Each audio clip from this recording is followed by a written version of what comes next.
There seems to be a little confusion out there about long-term carnivore, so I thought we'd talk about that just a little bit today. Hello everyone, Semi-Retired Bob here. I talk about the carnivore diet, all things related to the carnivore diet, and miscellaneous odds and ends. If you're new to the channel, welcome. What you're watching is you're watching me walk.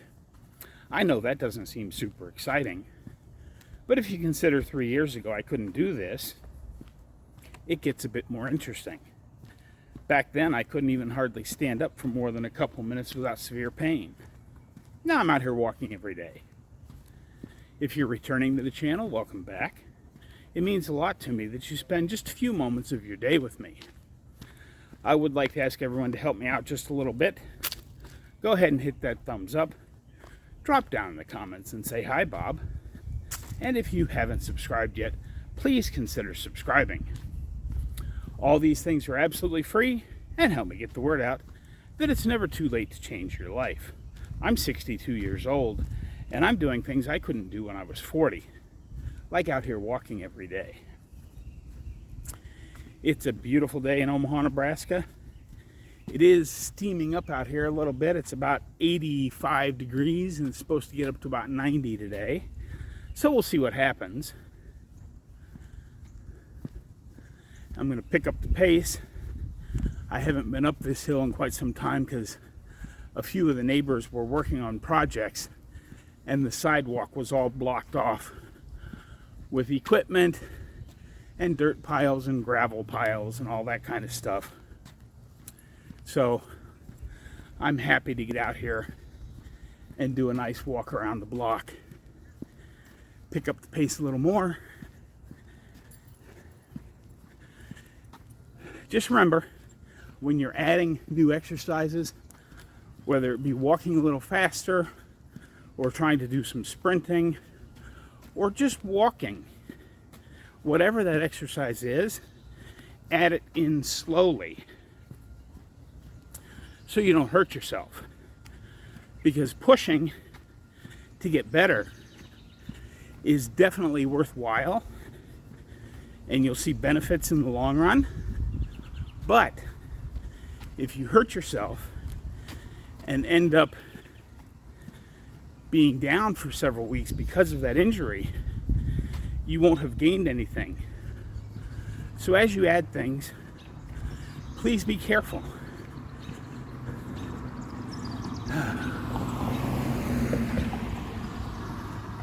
I can tell it's a lot warmer today than it has been for the last week or so.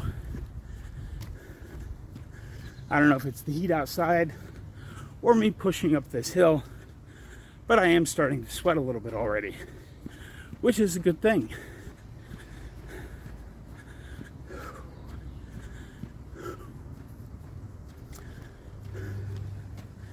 The progress of carnivore. You know, that's the other thing. I saw one earlier. It was a good little diagram.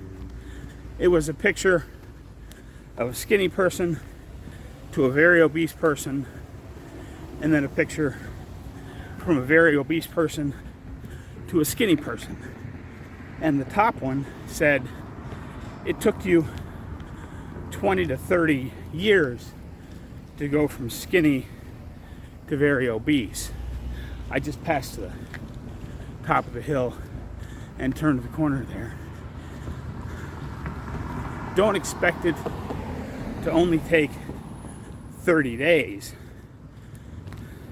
to go from the fat person to the skinny person. And I talk about that a lot on this channel, but that's always a good reminder. We can't expect things to get better overnight. And yes, I'm 3 years in, but I am only 3 years in. If you look at the really healthy people out there that have perfect or near perfect body composition, they've been doing this for 6, 8, 10 years or longer. So we have to be patient. I mean, I know that I have been getting healthier month after month for the last 3 years. But do I have a flat stomach? Absolutely, but the L is silent. Oh, good grief. I was going to go all the way around the block, but I'm not sure what in the heck is going on up there, but there's construction vehicles on both sides of the street. It looks like they've got the street blocked off. So I guess I'm going to go down here to the corner and turn around. Weird, but okay.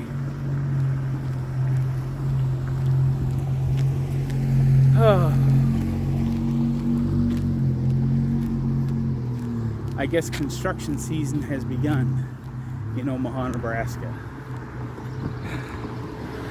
But anyway, long-term carnivore.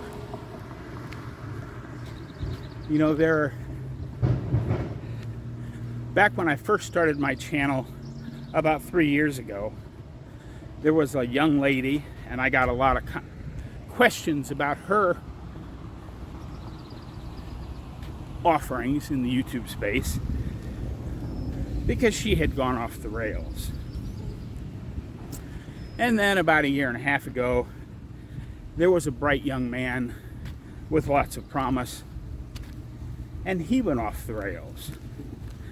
And now it appears a very popular carnivore doctor has started to go off the rails. So I'm not naming names, but you guys probably know who I'm talking about if you've been watching this space on YouTube for a while.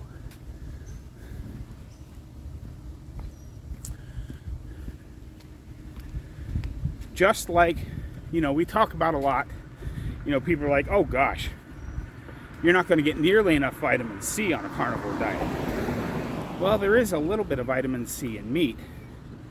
And if it's not competing with sugar for the GLUT4 receptors, that little bit of vitamin C is plenty.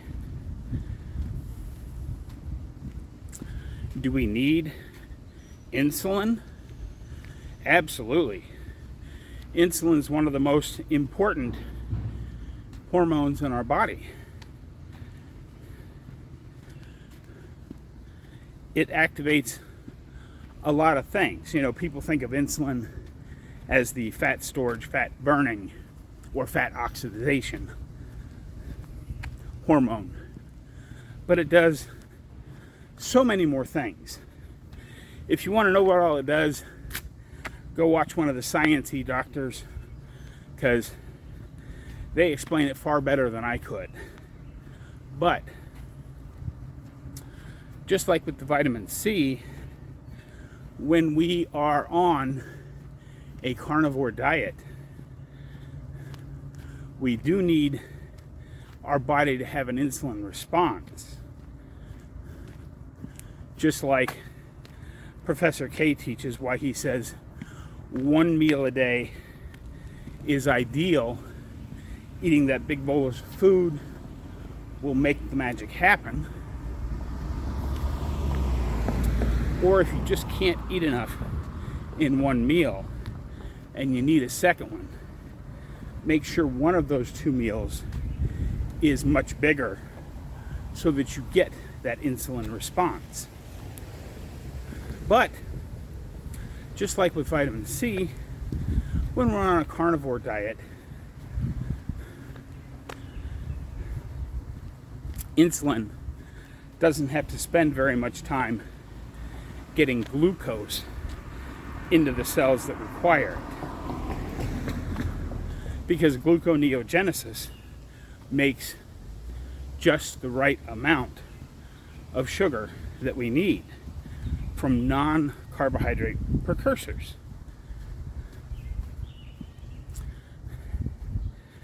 Because insulin isn't all tied up with getting sugar out of the bloodstream, the insulin that we do have is free to do all of the things that insulin does. I know it can get confusing. I know it can get concerning when someone that most of us have followed for the last several years suddenly starts saying things that are absolutely contrary to what we've been taught. If you don't know what I'm talking about, Professor K has a series of videos that he just put out over the last few days.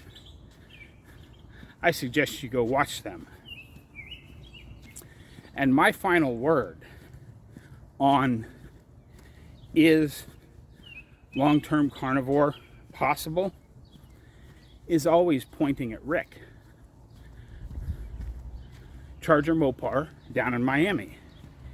He's been doing this, it'll be 42 years in August. If you've watched any of his videos, you can tell he stands up straight. He's plenty strong. He looks several years younger. He would probably look even younger if he wasn't from the old school thinking of slicking his hair back with some kind of grease, usually tallow or lard, from what I'm told. But that's his look and that's what he likes. So I'm certainly not going to bag on him for that. But he certainly doesn't look like he's about to turn, I think it's 57. It might only be 56, but I know he's in his mid to high 50s.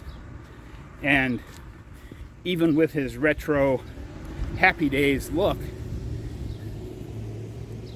he still looks like a lot of 40-year-olds wish they looked like. There is no problem with long-term carnivore. There just isn't. If there were problems with long-term carnivore, surely someone would be showing some symptoms. I mean, beyond Rick and Maggie the rancher, who are the two longest term carnivores I know of, there are hundreds of YouTube carnivores out there that have been doing this way of eating, this way of life for a decade or more. Surely one of them would be showing some sign of something going wrong after a decade or more. But they're not. In fact, those that are in the decade or more club, my goodness, look how healthy they look. I mean, a few of them that just come to the top of my mind, you know, Bella, Steak and Butter Gal, Professor K, Dr. Baker, Dr. Mason. The list just goes on and on and on and on. If carnivore was bad for you in some way long term, surely someone would be showing the signs and symptoms of it. Hopefully some of what I said today made sense. Don't forget, get out there, be 1% better. Today, tomorrow, every day. Have a great day, folks. I'll see you in the next one.